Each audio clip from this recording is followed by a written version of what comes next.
Hay algo peor que descubrir una infidelidad, peor que ver a un matrimonio romperse, peor que escuchar a una mujer decirte con una calma helada que ya no te quiere cerca.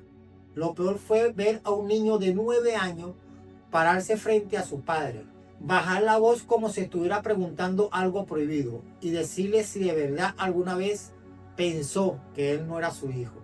Si te gustan las historias que te incomodan, las que empiezan mal pero terminan peor, este es el lugar, este es el encuentro. Estamos en Encuentros Casuales. Bienvenidos. El personaje de hoy se llama Tomás. Hoy vamos a hablar de Tomás. Tomás tenía 43 años. Tenía un negocio pequeño de repuesto de automotrices en Valencia. Una esposa con 14 años de matrimonio. Encima tenían 2 hijos. Una hipoteca que todavía apretaba. Y esa clase de rutina que desde afuera parece estable, pero por dentro ya viene llena de grietas.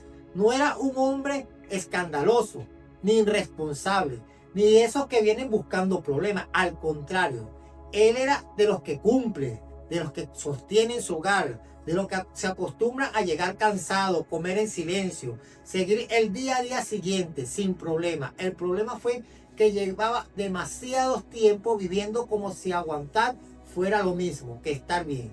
Su esposa, Verónica, era una mujer práctica, intensa, dura, cuando hacía falta. Mantenía la casa en orden, estaban pendientes sus hijos, de las cuentas, de todo lo que una familia va empujando la vida. Pero después del segundo embarazo, algo cambió entre ellos. No de golpe, nunca pasa de golpe. Se fue metiendo un desgaste callado en su relación. Ella se volvió más irritable, más desconfiada, más cortante. Él respondió como responden muchos hombres cuando no saben arreglar lo que se siente. Se metió todavía más en el trabajo, llegó más tarde, habló menos y empezó a estar sin estar. Se alejó más del hogar. La relación no se rompió con peleas grandes, se fue oxidando en cosas pequeñas. Una cena fría, un reclamo guardado para después, una mirada que ya no busca nada, un silencio largo en el carro de regreso a la casa. Y cuando una pareja entra en ese terreno que ya no hay comunicación, el peligro no siempre está por donde uno cree. A veces no entra por el deseo primero, entra por el alivio, por la sensación de descanso de que alguien que no te exige nada y parece entenderte sin esfuerzo. Ahí apareció Paula. Paula apareció. Paula llegó a la oficina en uno de esos momentos en que Tomás ya venía caminando con el alma arrastrada. Tenía 32 años. Era rápida, ordenada, eficiente, tenía un talento peligroso. Sabía observar, no hacía falta que preguntara demasiado, en pocos días ya entendía el humor del jefe, por la forma en que dejaba las llaves sobre el escritorio, sabía cuándo no convenía hablarle, cuándo hacía falta recordarle algo, bastaba con dejarle un café al lado sin decir nada. No era ruidosa, no era vulgar, no era de esas mujeres que uno ve venir desde lejos. Ese fue el problema. Lo que tenía era algo peor: paciencia. Y una manera muy precisa de hacer sentir a un hombre cansado que por fin alguien lo estaba mirando y le estaba prestando atención. Y lo estaba observando de verdad. Al principio fueron detalles. Una corrección a tiempo para evitar un pago mal hecho, un comentario breve cuando lo veía más callado de lo normal, una frase suelta, casi inocente, diciendo que él cargaba demasiadas cosas solo. Luego otra y otra, hasta que un día Tomás sorprendió. Hasta que un día Tomás se sorprendió esperando pequeñas pausas. Ese momento cortó de tranquilidad en medio del negocio, como si allí hubiera un lugar donde bajar la guardia. En su casa ya no hablaba. En la oficina empezó a hablar de más. Ese fue el verdadero inicio. no le besó, no había sexo. El verdadero inicio fue cuando empezó a contarle a Paula cosas que nunca debió sacar de la intimidad de su matrimonio y de su casa. Una noche se quedaron cerrando inventarios. Era tarde, había pedido comida. El local estaba medio apagado y la conversación se fue soltando sola. Ella le habló de cosas de su vida, como esa medida exacta que tenía algunas personas, para contarle lo suficiente y dejarte con la sensación de cercanía. Él cayó. Le habló del cansancio y la distancia con Verónica, donde todo estaba cargado de reclamos viejos, y en algún momento, como si abriera una puerta que llevaba años cerrada con vergüenza. Confesó algo que ni siquiera se atrevía a pensar. Cuando nació Samuel, su hijo menor, durante una época muy mala del matrimonio, se le habría cruzado por la cabeza una duda miserable. Una duda que nunca convirtió en acusación. Que nunca dijo en voz alta dentro de su casa. Que le dio vergüenza desde el primer segundo, pero la pensó. Paula no lo juzgó. No hizo escándalo, no abrió los ojos como si hubiera oído una monstruosidad. Le tocó la mano y le dijo algo todavía más peligroso que un halago. Le dijo que todos los hombres piensan cosas horribles cuando están heridos, pero lo importante es lo que hace después. Tomás sintió alivio, y el alivio, cuando viene del lugar equivocado, puede ser más adicto que el deseo.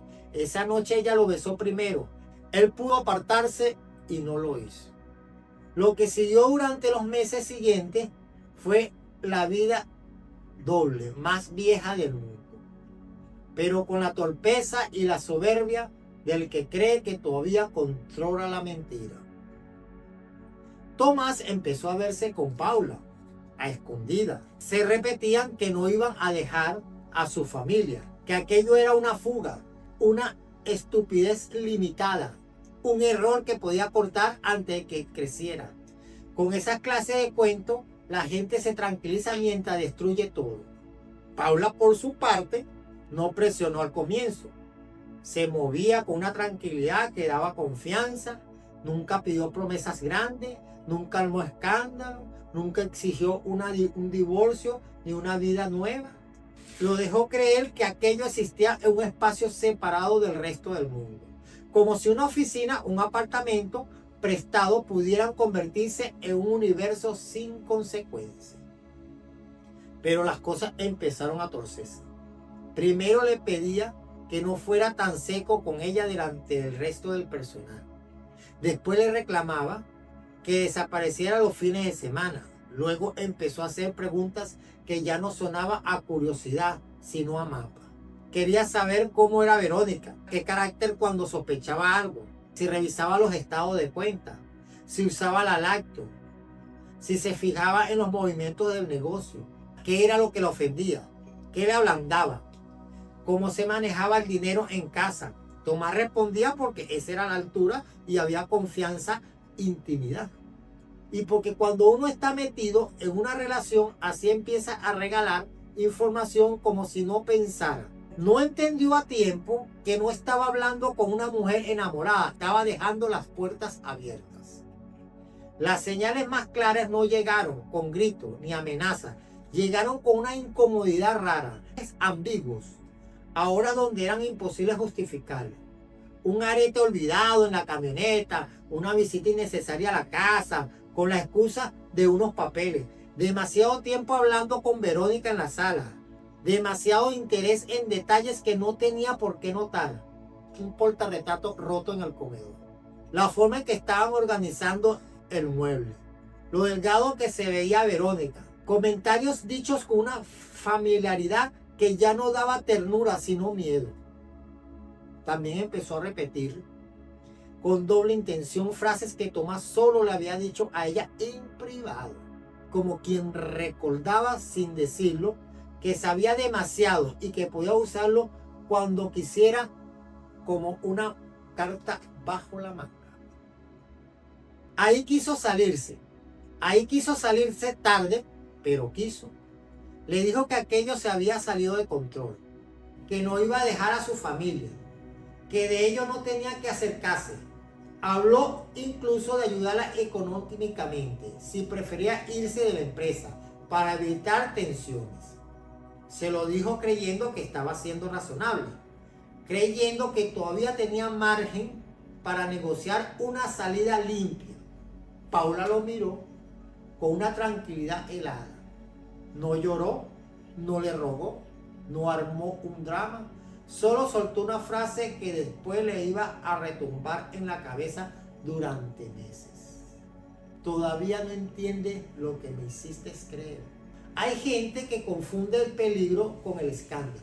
Y no, el verdadero peligro casi siempre están hablando bajito. Se controla, te dejan sentir inteligente. Cuando alguien herido empieza a entregarle su vergüenza a otra persona para sentirse comprendido, ya no está jugando con fuego, ya está echando gasolina dentro de su casa. Durante 2 semanas todo parecía normal. Paula seguía llegando puntual, impecable, profesional, respondía a lo justo, no provocaba escenas. Tomás incluso se permitió pensar que había tenido suerte, que la historia se iba a apagar sin dejar más ceniza de las inevitables. Y entonces empezó el derrumbe. Verónica recibió un correo anónimo. No llevaba firma, no llevaba amenaza, no llevaba texto de nada, solo pruebas. Capturas de conversaciones, recibos, reservas, fotos, audios transcritos, pedazos de meses enteros convertidos en evidencia fría. Algunas cosas estaban completas, otras acomodadas para que le doliera más, pero daba igual. Había suficiente verdad allí para hacer añico cualquier intento de negociación.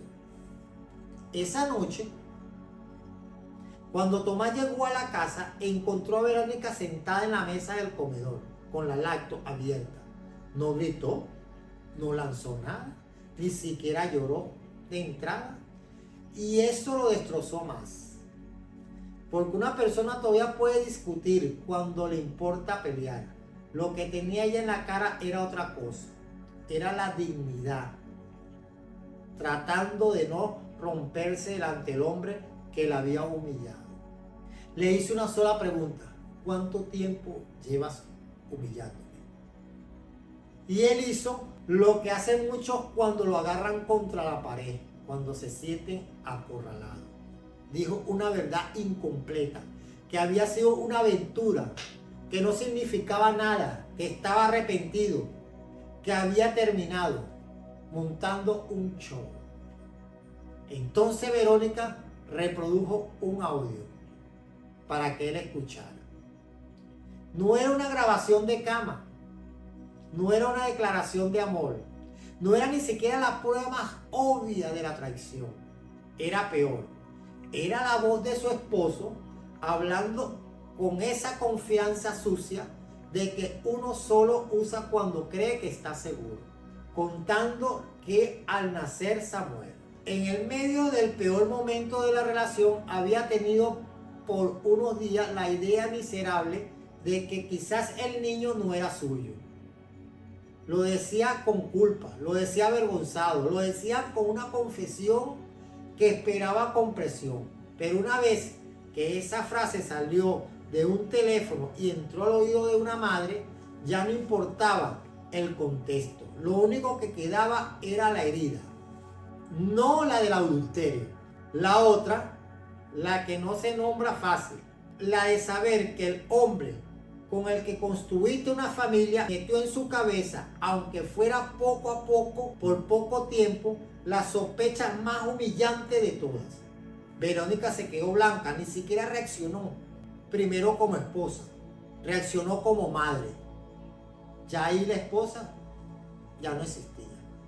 Ahí fue donde se partió de verdad, porque a un amante se la puede odiar, a una infidelidad se le puede nombrar como debilidad, cobardía, calentura, lo que sea, pero ensuciar la dignidad de una madre y arrastrar a un niño al centro de esa porquería es otra cosa. Eso ya no es un engaño de pareja. Eso es dinamita en una estructura de una casa. Esa misma noche, Verónica hizo 2 maletas. Despertó a los niños y se fue a casa de su hermana. No le dio el gusto de verlo arreglarlo con palabras. Se fue con la cara cerrada de quien ya entendió que ya no había nada útil que escuchar. En esos días siguientes, la noticia empezó a correr por la empresa. No de manera abierta, pero en frases y en medias. En silencios extraños cuando Tomás entraba en una oficina, en miradas incómodas, en detalles sueltos que alguien deja caer para que los demás completen lo que faltaba. Paula renunció antes que pudieran echarla. Se fue limpia, fría y sin pedir explicaciones, sin pedir regreso, sin hacer más ruido, como si todo aquello hubiera sido solo una operación concluida. Y entonces vino la parte más dura, que no fue la explosión, sino el desgaste. El divorcio no llegó con gritos ni amenaza. Llegó con papeles, con distancia, con horario para ver a los niños, con conversaciones, donde todo se decía como un trámite porque ya no quedaba intimidad que salvar. El hijo mayor dejó de hablarle con confianza. Le respondía por educación, pero con esa frialdad seca que duele más que un insulto. Samuel, el menor, empezó a mirarlo raro. Lo quería, eso se notaba, pero también estaba confundido. Se acercaba y se alejaba, buscaba cariño y al mismo tiempo parecía necesitar una prueba. Hasta que un día, después de haber escuchado a escondidas una conversación entre su madre y su tía, se plantó frente a su padre y le hizo la pregunta que ningún hombre debería escuchar de boca de su hijo: si alguna vez pensó que él no era suyo. Tomás se quedó helado. Ya no se trataba de la aventura, ni del divorcio, ni del dinero perdido, ni del ridículo que hacía en el negocio. Se trataba de un niño intentando confirmar que ya no había sido rechazado en secreto por su propio padre. Esa fue la escena que lo terminó de aplastar, porque una cosa es ser mal esposo y otra cosa es que los hijos lo miren mal. Otra cosa es mirar a los ojos de tu hijo y darte cuenta que ahora también tendrás que reparar un daño que ni siquiera tiene edad para entender. Intentó arreglar lo que pudo, buscó terapia, pidió perdón, escribió cartas, bajó la cabeza donde antes se justificaba, se presentó cuando tocaba, cumplió con lo que debía, aprendió a no defenderse cada vez que le recordaban su culpa. Con el tiempo algunas cosas empezaron a aflojar un poco, no a sanar de todo, eso suena demasiado limpio, pero al menos se abrió un espacio menos roto.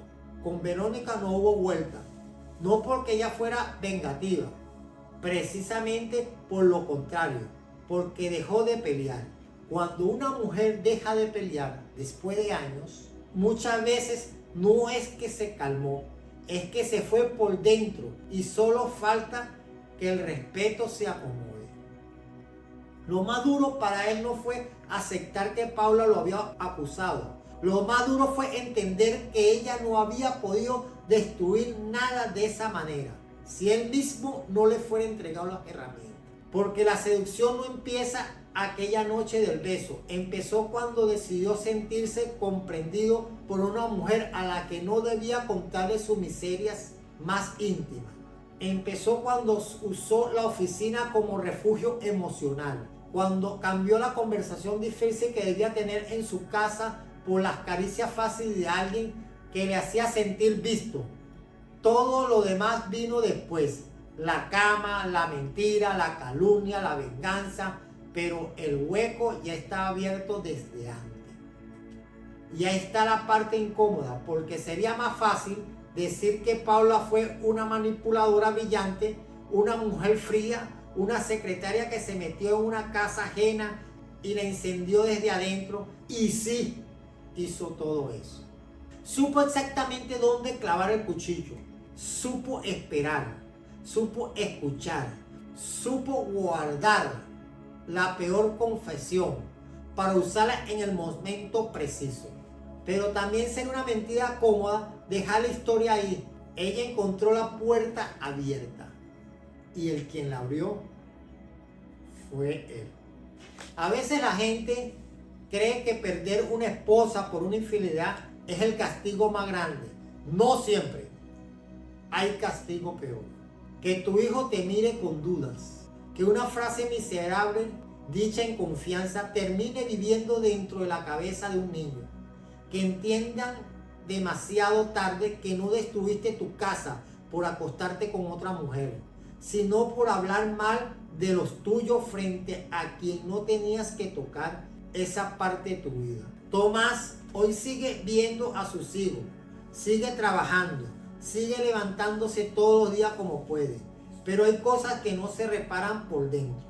Y la más pesada no es haber perdido el matrimonio, es saber que esa frase más devastadora que pensó salir salió de su boca, se convirtió en el arma y terminó cayendo sobre la misma familia que él decía querer, y acabó con todos los años de su vida de felicidad. Porque hay hombres que destruyen todo por deseo y hay otros que lo construyen por algo todavía más triste, por la necesidad infantil de sentirse comprendido por la persona equivocada. Si te quedaste aquí hasta el final, ya sabes que en encuentros casuales siempre hay otra historia esperando y a veces las próximas duelen distinto. Nos vemos en la próxima. Encuentros casuales.